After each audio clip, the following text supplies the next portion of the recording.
sebelum kita masuk ke materi, kami akan memperkenalkan diri dulu. Yang pertama, saya Nia Ramayani, NPM 24524027. Saya Siti Aisyah, NPM 24524028. Saya Lali Rasika, NPM 24524030. Saya Muhammad Akbar Alwi, NPM 24524034. Oke, kami akan membahas ke materi selanjutnya. Baik, di sini saya akan membahas tentang elemen dari akuntansi syariah. Elemen dari akuntansi syariah adalah unsur-unsur dasar yang digunakan dalam penyusunan laporan keuangan berdasarkan prinsip-prinsip syariah Islam. Elemen-elemen ini memiliki kesamaan dengan akuntansi konvensional, namun disesuaikan dengan nilai-nilai keadilan, kejujuran, transparansi, dan larangan riba atau bunga, garar atau ketidakpastian, serta maisir atau judi. Berikut adalah elemen-elemen beserta contoh dari akuntansi syariah. Yang pertama adalah aset. Aset bersumber dari ekonomi yang dikuasai oleh entitas dan memberikan manfaat halal di masa depan. Contohnya kas di bank syariah. Yang kedua ada liabilitas atau al-iltizam, yaitu kewajiban untuk menyerahkan manfaat ekonomi kepada pihak yang timbul dari transaksi masa lalu dan sesuai dengan syariah. Contohnya utang pembelian bahan baku. Yang ketiga ada ekuitas. Ekuitas ialah hak pemilik atas aset setelah dikurangi semua kewajiban. Contoh, modal disetor oleh pemilik. Perbedaan dengan konvensional ialah bisa mencakup dengan sumber dana yang bersifat sosial seperti dana wakaf atau hibah. Yang keempat ada pendapatan atau al-iradot. Maksud dari pendapatan di sini adalah penambahan manfaat ekonomi dari aktivitas utama entitas yang halal. Contohnya penjualan barang halal, pendapatan bagi hasil.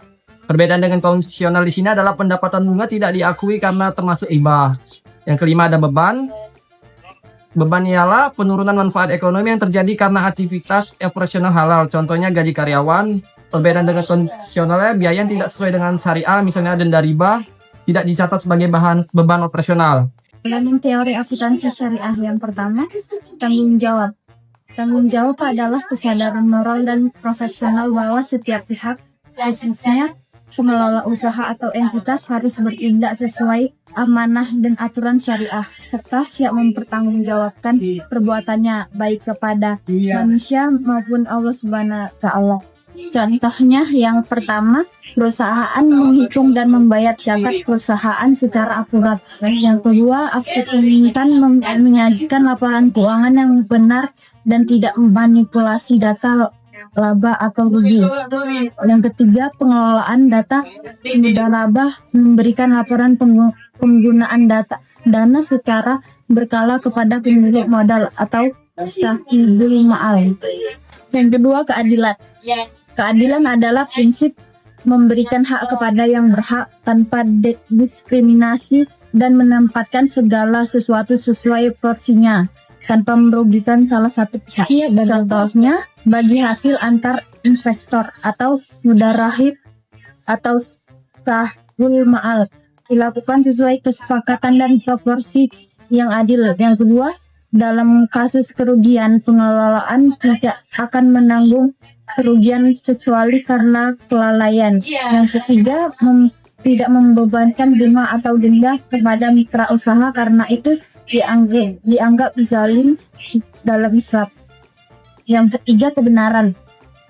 Kebenaran adalah berarti menyampaikan data dan informasi sesuai dengan kenyataan tanpa manipulasi, kebohongan atau rekayasa untuk keuntungan pribadi. Contohnya, laporan keuangan mencerminkan kondisi keuangan sebenarnya, termasuk keuntungan dan kerugian dari usaha halal.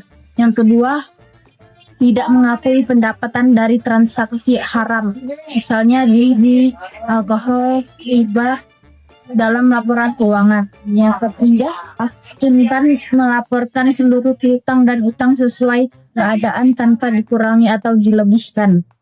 Yang terakhir, transparansi. Transparansi adalah keterbukaan dalam penyajian informasi keuangan sehingga pemilik modal, mitra usaha, dan pihak berkepentingan lainnya dapat memahami kondisi dan kinerja perusahaan secara jelas. Contohnya, 1. Memberikan laporan keuangan kepada semua pemangku kepentingan secara hukum dan jelas. Yang kedua, menjelaskan akad yang digunakan dalam setiap transaksi, misalnya murabahah, ijarah, mudarabah dalam catatan laporan keuangan. Dan terakhir, mengungkapkan kewajiban sosial seperti zakat, infak, dan dana wakaf yang dikelola. Nah, yang pertama itu adalah akuntabilitas. Akuntabilitas ini adalah akuntansi syariah yang bertanggung jawab untuk menjalankan dan mempertanggungjawabkan penggunaan sumber daya sesuai dengan prinsip Islam, baik secara manusia maupun Allah Subhanahu wa Ta'ala. Nah, contohnya ini adalah sebuah lembaga harus melaporkan penggunaan dana zakat secara rinci kepada muzaki dan memastikan dana tersebut disalurkan hanya kepada yang berhak atau asnaf. Nah, yang kedua itu perusahaan syariah bertanggung jawab kepada investor bahwa semua transaksi sesuai prinsip syariah tanpa riba, gauhar atau masir. Nah, yang kedua itu ada pelaporan. Nah, pelaporan ini menjelaskan proses penyajian informasi keuangan dan non keuangan secara transparan, jujur dan dapat dipercaya sesuai standar akuntansi syariah. Nah, tujuannya ini adalah agar penggunaan laporan tersebut bisa menjadi keputusan sesuai dengan nilai Islam. Di sini ada contohnya itu adalah laporan keuangan bank syariah tidak hanya menyajikan laba rugi dan neraca, tapi juga mencantumkan laporan sumber daya dan penggunaan dana zakat, infak, dan sedekah atau wakaf. Nah, yang kedua itu ada laporan bagi hasil untuk nasabah, mudharabah atau investor sesuai akad dan realisis keuangan. Nah, yang ketiga itu pengawasan. Pengawasan ini menjelaskan tentang akuntansi syariah dilakukan untuk memastikan bahwa aktivitas dan pelaporan entitas sesuai dengan prinsip dan sumber daya ketentuan syariah. Nah, pengawasan ini dilakukan oleh Dewan Pengawas Syariah atau DPS serta lembaga regulator. Nah, contohnya itu ada di Bank Syariah atau DPS memverifikasi bahwa akad pembiayaan seperti murabah atau ijarah dijalankan sesuai dengan fatwa DSN atau MUI. Nah, yang kedua itu DPS memberikan opini syariah setiap tahun dalam laporan tahunan bank syariah yang menyatakan apakah operasional tersebut sudah sesuai dengan syariah. Nah, yang keempat itu ada pendidikan. Nah, pendidikan ini menjelaskan tentang akuntansi berproses dan dalam pembelajaran dan pembekalan pengetahuan kepada mahasiswa profesional dan masyarakat tentang prinsip dan praktik akuntansi berbasis syariah. Contohnya itu ada kurikulum di jurusan akuntansi syariah mencakup mata kuliah seperti akuntansi zakat, audit syariah, etika muamalah, dan etika bisnis syariah. Nah, yang kedua itu pelatihan sertifikasi untuk akuntan syariah atau auditor syariah oleh lembaga seperti IAI atau Ikatan Akuntansi Indonesia atau AAOIFI atau Accounting and Auditing Organization for Islamic.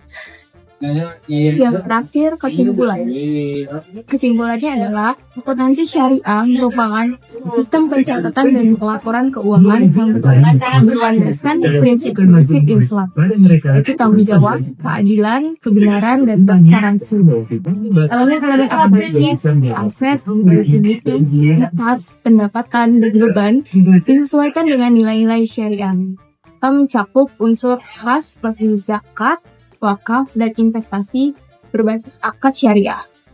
Akuntansi syariah tidak hanya bertujuan memungkinkan laporan keuangan, tetapi juga mencerminkan akhlak, amanah, dan etika Islam dalam aktivitas.